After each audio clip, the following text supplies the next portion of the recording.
Yung pinaka-importante ay ang pagkulikta ng tubig pagka tag-ulan para magamit sa tag-araw. Kung titignan ninyo ang Singapore, ang ilalim na Singapore ay punong-puno ng mga malalaking tangke ng tubig. Pag tag-araw, sa kanila bibitiwan yung tubig na gagamitin na sa ibang bagay. Ang pinakamagandang storage na nakita ko ng tubig ay sa Israel.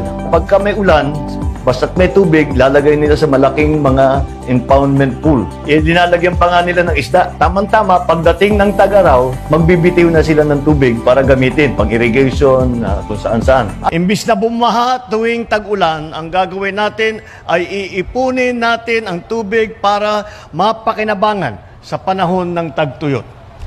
At yan po ang gagawin ng Paitan Dam, isang permanenteng dam na bahagi ng Lower Agno River Irrigation System o LARIS dito sa Santa Maria.